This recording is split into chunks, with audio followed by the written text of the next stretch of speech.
Welcome back. I'm Laura Noonan, the FT's US banking editor, and I'm going to be hosting you for the next hour or so. I've done quite a few panels on women in finance over the years, and I usually look into the audience and find a sea of women in finance looking back at me. With this event being virtual, I can't tell if that's the case again today, but I really hope there are some men watching out there, because common sense tells me what studies have shown, that meaningful progress on gender diversity is much more likely if it's driven by as wide a group as possible, which means both men and women coming to the table.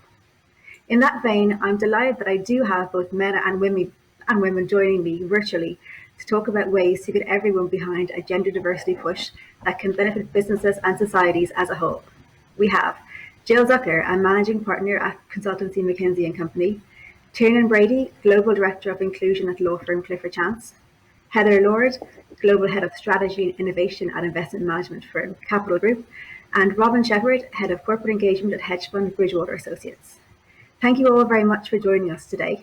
I know these are topics you all have strong views on, so maybe you could start us off by sharing whether you agree that men should be part of the conversation, and if you do, what's the single best thing companies can do to encourage men to come to the table? Jill, maybe you could start us off. Sure. Thanks, Laura. I'm delighted to be here with everyone on this panel. Absolutely, men should be part of the conversation. It's a business imperative to have a diverse workforce, and leadership, unfortunately, at this moment is only 22% of the C-suite is occupied by women. And so if we say it's a business imperative, businesses have better performance when they have a diverse workforce. We need 80% of the leadership, which is men at this moment, to take real responsibility for this alongside all the women. So delighted to be on this diverse panel today. Okay, thank you very much. And then Tiernan, you are a man, so I guess you bring a unique perspective to this panel. You obviously do think it's important that men are involved, but how can firms get men coming to the table? How did your firm get you to come to the table? Well, I mean, I suppose, I came from a campaigning background, so I had worked on the marriage campaign as director in Australia for LGBT people. If LGBT people were depending on only themselves to get equality, of course we'd still be waiting. You know, this is a journey that's supposed to be for everybody. And if we can't engage people, then, you know, the thing that I really think that tries to do, if we concede that this is important, which I presume we all will, you know, how do we activate men in this space? And I think a lot of our firms are filled with good men who totally would be horrified at the idea that they were discriminating, but live in a world that is unfairly structured. And so how do you convince them that as long as your value is locked in your head and you're not demonstrating it every day, then it's a secret and you're not creating any change? You know, if you believe in equality, if you believe in fairness and inclusion, which I believe the vast majority of men hopefully do, you have to actively demonstrate it. It has to be more than just a value you think about, because the women in your firm and the people from minorities in your firm come into your firm every day from a world that treats them differently. And if you aren't showing them that that's not going to be the same experience, then of course they will presume it will be the same experience. Okay, thank you very much. Heather. Absolutely. I think, you know, as has been said, building a more diverse and inclusive workplace is a strategic imperative for investment management and for Capital Group, where I work. I know we'll spend more time talking about the data today. The good news, as Jill alluded to, is it's unequivocal. Diversity leads to healthier companies and better results for investors in our case. I think the bad news is we're not where we need to be in investment management, and we've got to get this right. The point that I want to make, though, is why I think it's so urgent right now, and why I think the focus needs to be on flexibility in particular. If you step back and you look at the data from 2015 until the pandemic hit in February of this year, women's increasing participation in the workforce was the primary driver of the global economic expansion that we were all witnessing. That came to an abrupt halt in February of 2020. And at that point, we saw a sudden drop in women's participation in the workforce, with the biggest drops for lower income women, racially and ethnically diverse women, and single mothers. All that progress that we had seen, unprecedented progress over the last 5 years, is now being wiped out as we speak. And at the center of that are issues around childcare being those responsibilities being disproportionately saddled by women as schools have closed and childcare facilities and the like. In the US, we've never truly built a workplace for people with caregiving responsibilities. And I think that's one of the biggest opportunities we have in front of us. And that's going to absolutely require men and women. Men have to be part of the solution. We will all have to model flexible work arrangements. We're going to have to all model gender equivalent maternity and paternity leaves and inclusive leadership if we're going to build a workplace that allows for a broader group of employees to thrive. Okay, Heather, and we will absolutely touch on some of those points later. But Robin, if I could just come back to you on the question about how important it is to get men involved, and also what is the most meaningful, tangible thing that companies can do to actually get men to the table for this. Thank you so much, Laura. To build on what my other panelist had said, I think it's really important to talk about the perception gap. Tiernan touched on this, that a study released earlier this year by Stanford Biodesign surveyed many working people, and 90% worked at a company where the majority of the leadership were men. Only 36% of the women who were surveyed said that they agreed that their company, quote, empowers women to reach their fullest potential. But how do you think the men answered? The men at the same companies said that 80% of the men at those companies said that their companies empower women to reach their fullest potential. So 80 and 36. The men are not recognizing the reality of the barriers or the discrimination or the realities that their colleagues face. And so together we have to close this perception gap, because it's also an empathy gap. And do you find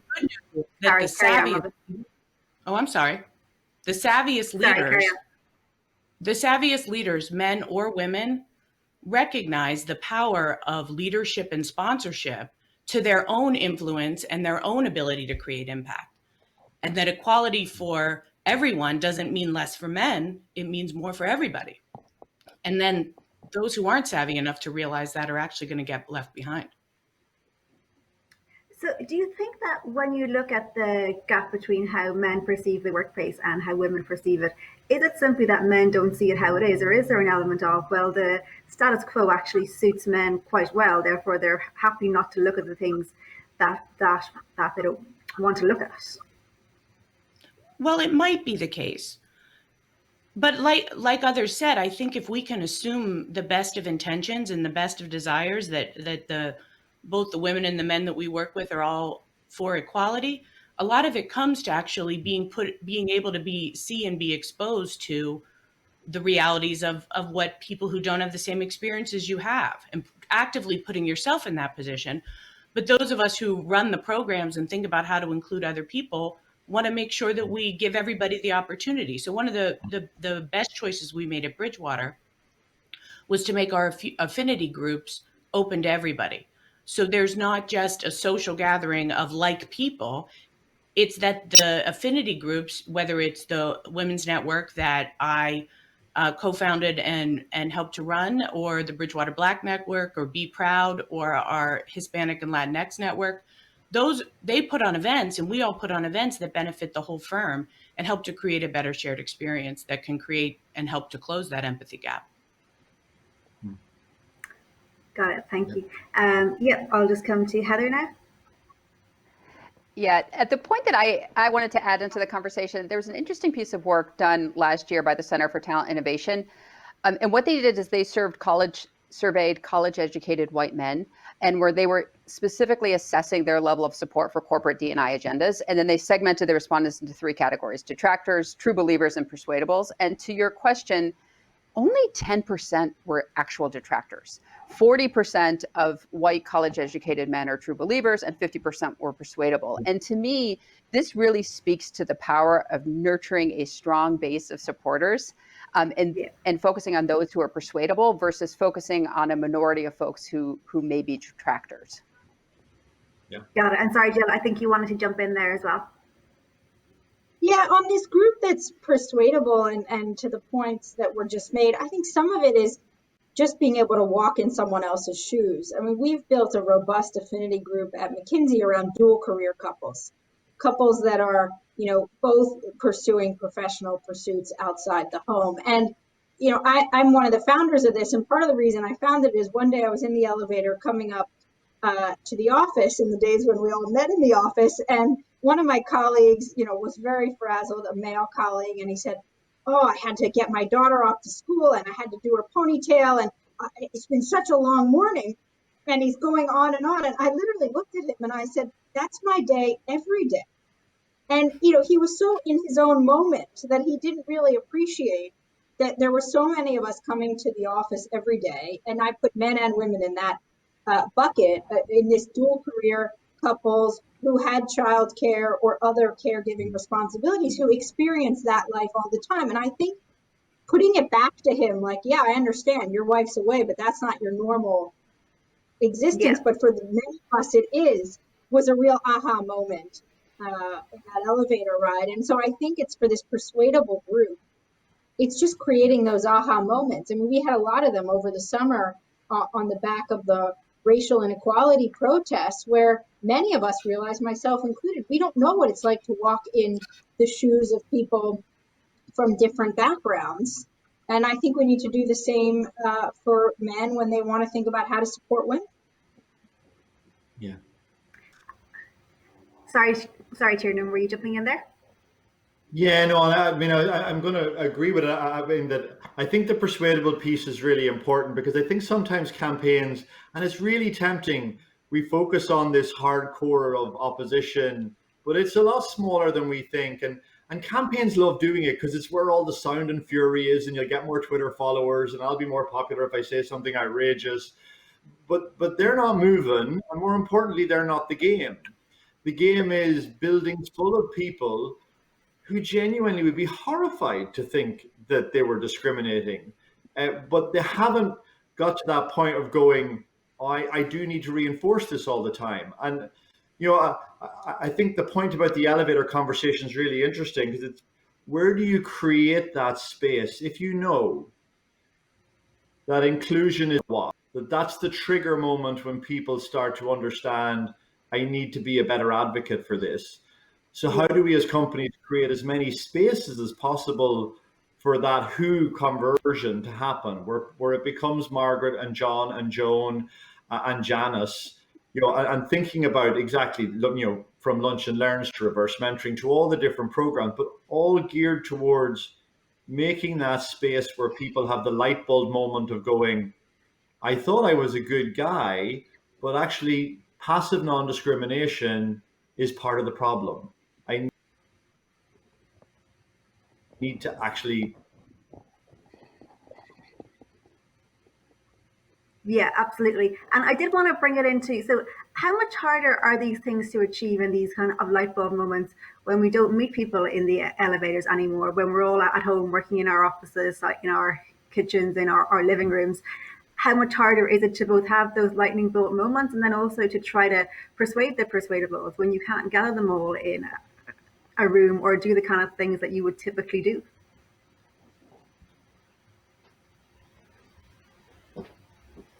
Who wants to go with that? Robin, I think I saw your hand first, so we'll take Robin and then we'll take Heather. Well, I think a big thing is that leadership has to come from the top on this.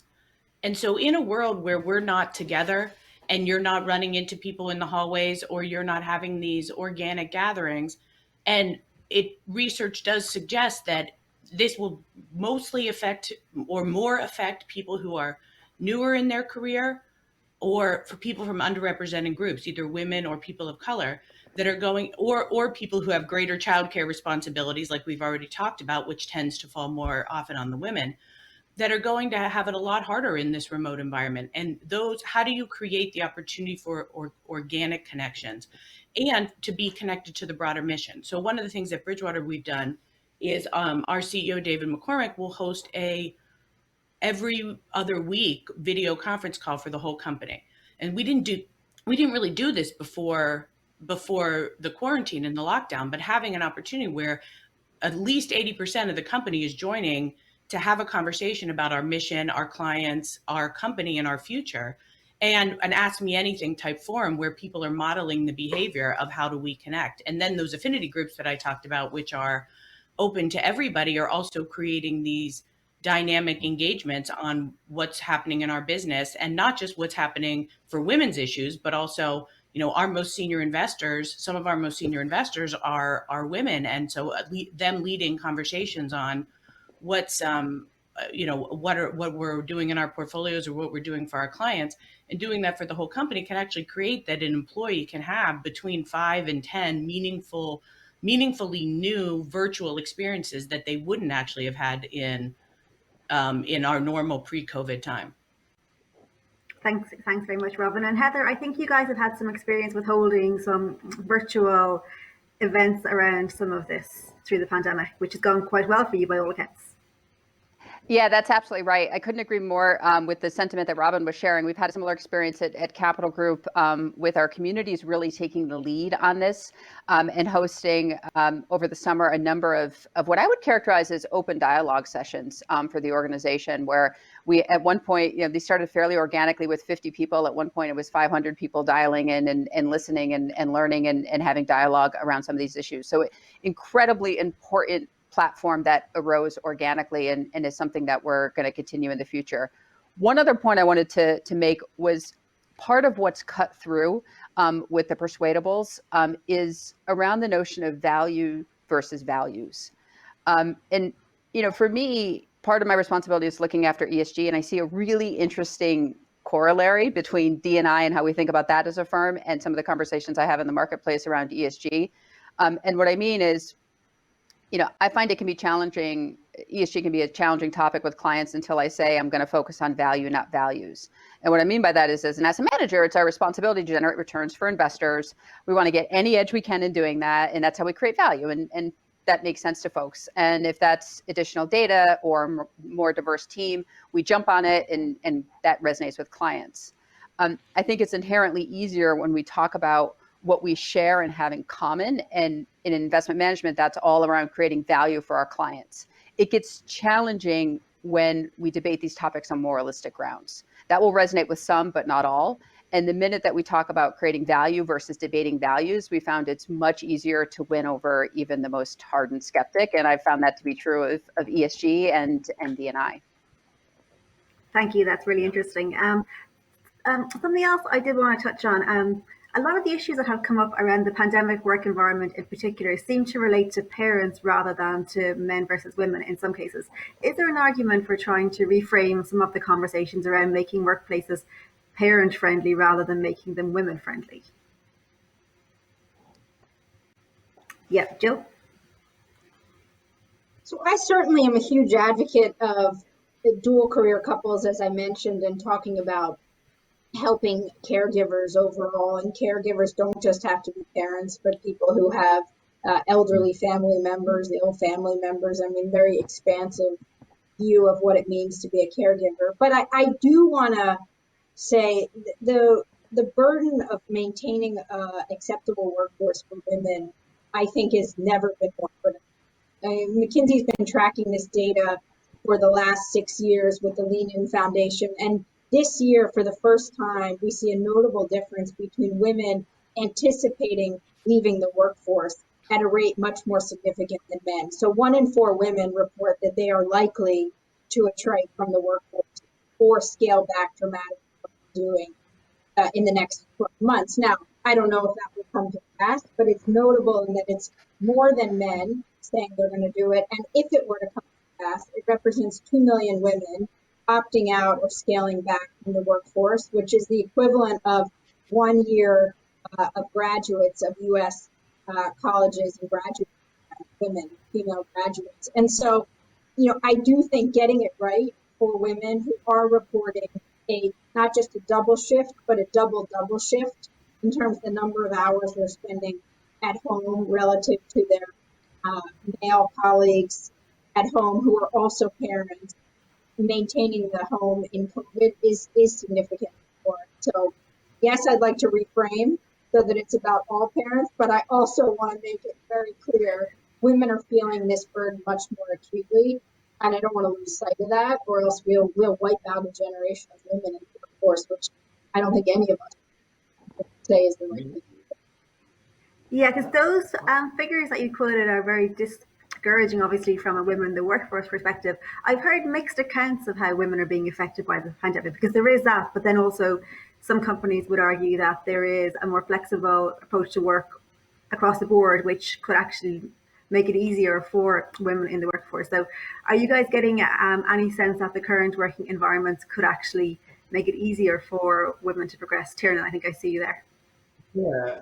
I mean, I think the answer is a bit of both, because I think there's two things happening. There's what women are experiencing right now, and what happens as a result afterwards from the learning of this experience. And one of them is an instant duty of care requirement. We need to be minding people so they don't have to make, choices between career and life that they shouldn't have to.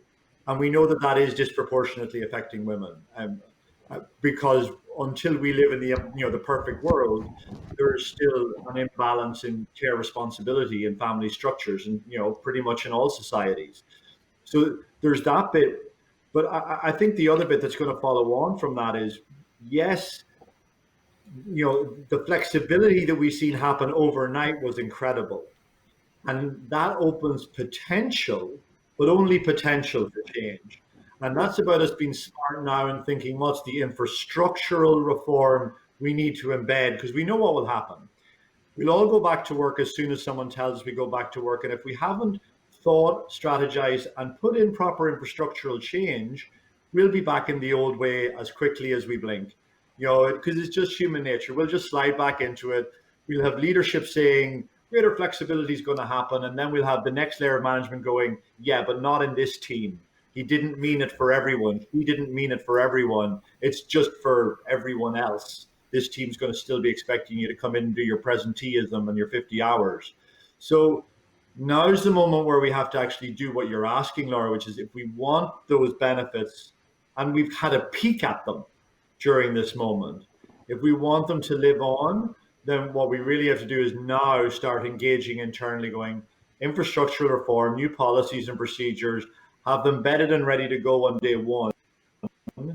Wait till day 5, you know what's going to happen. That's quite depressing, but yes, probably true. Heather, I think you wanted to jump in there as well. Yeah, I couldn't agree more. I think 2 points I would add. On the data front, the reality is today, a third of working women ages 25 to 44 who are unemployed cite childcare as the primary reason for their unemployment. That's more than triple the rate of men. So this is disproportionately and adversely affecting women today.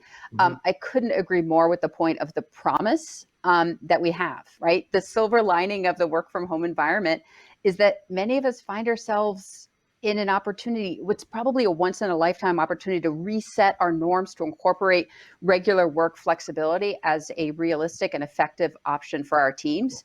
But this isn't going to be easy. And as Tiernan said, we have to redefine what flexibility means. We're going to have to establish expectations and responsibilities and get that infrastructure in place now. And I think we all have an important role to play in modeling this as a normative option in the future. Anything less, we lose the promise of this opportunity. Thanks, Heather. I'm going to come to Robin now. Heather, I think that's so well said. And just building on your point that the modeling is also going to have to come from the people in power. So we all can monitor it, but in a world where if you're working in a male-dominated company, industry, country, whatever, the people who have to recognize the points that we've all been making about how this is disproportionately affecting women are going to be the ones who have to put themselves in that position of empathy to recognize what it's going to be like for if the schools are closed and there's remote learning and I'm supposed to be in the office, it's not going to work.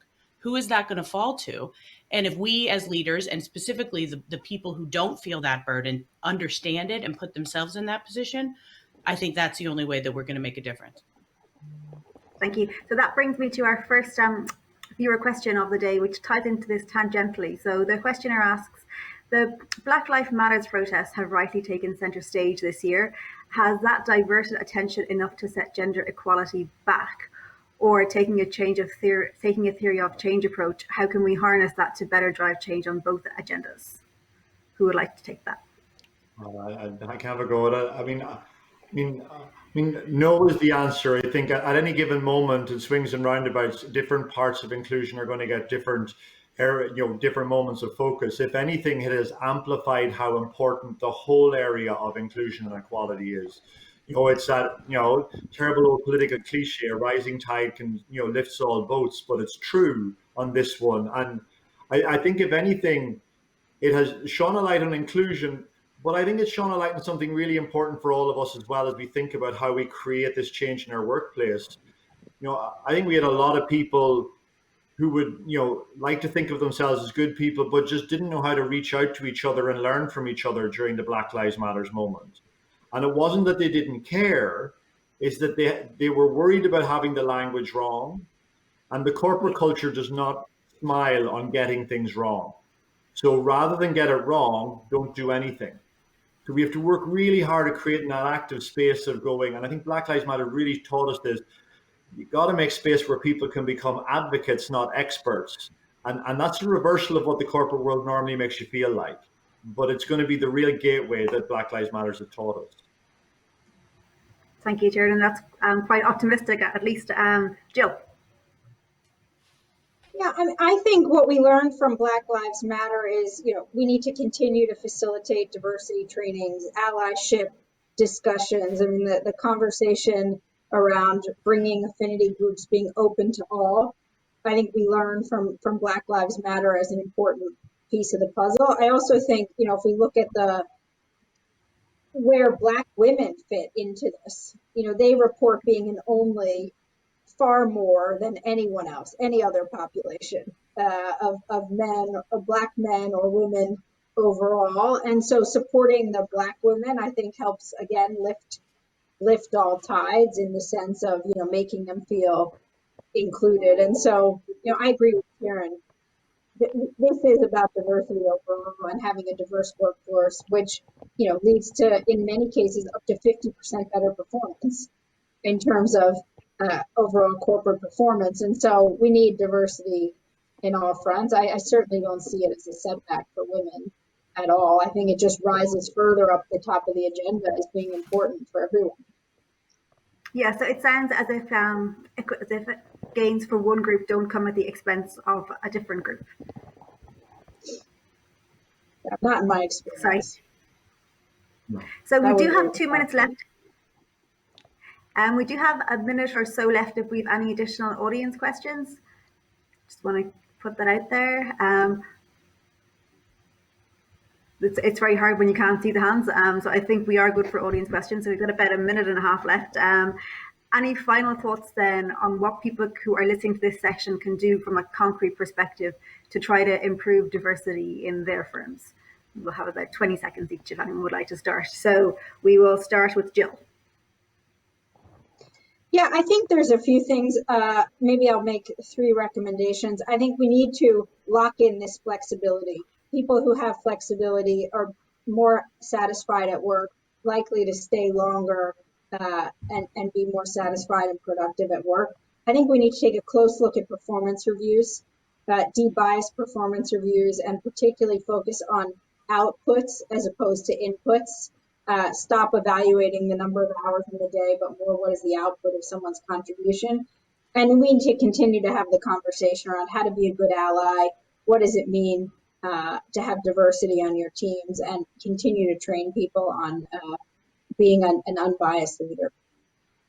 Great, thank you very much, Jill. And Robin, what can people do you think? What's your concrete advice to people? Well, I think it really comes down to empathy and generosity. And so to recognize that any one of us, man or woman or anybody, can play one of 3 roles at any point in time. The person who's in the position of the most power and the most privilege, the bystander or the ally, and third, the person with less, the person who needs the reach out and the advocate to help somebody. And people often expect that I'm always going to be the champion of diversity in that moment if I'm the head of the Women's Network or on the Diversity Inclusion Council. But actually, a lot of times I'm the one who's in the position of having the most power and privilege in the room. And how do I think about how I do that for my team and model my own example and not just blame everybody else for it? In the same way as if I go into my next meeting and I could be the most junior person in the room and I need to look for who's my sponsor and who's my allies. Yeah. And everybody's thinking about empathy and generosity and what is the role, and having the self-awareness to know what's the role that they're playing in that moment in society. Thanks very much, Robin. Now we are into extra time, so I'm going to ask Heather and Tiernan to be super brief. But Heather, what are your concrete pieces of advice? Super brief, two of them. One, seize the once in a lifetime opportunity we have to solidify more flexible work-life environment for all of us. So that's one. And then two, I think we each have a role to play in thinking about how we unlock the promise of diversity by building a more inclusive environment and specifically thinking about the value of diversity in the business processes and decisions that we're each responsible for. Okay, thank you so much. And Tiernan, very, very briefly, or they'll kill me. I agree with everything everybody said, which, summation it that way. Heather's really brilliant. What I would say is for the guys, very quickly, if we had one takeaway for them, a value that you keep in your head is a secret. If you believe in these things, if you believe in equality and fairness, you have to actively demonstrate it all the time. You'll be rewarded for it. The culture will be rewarded for it. But don't leave it in your head thinking that people are going to presume you're a good guy. Show them you're a good guy. And that is an excellent note to finish up on, Tiernan. Thank you so much for that. Thank you to all of our panelists for taking part, and thank you to everyone at home, in their offices, wherever you guys are, for tuning in today to watch.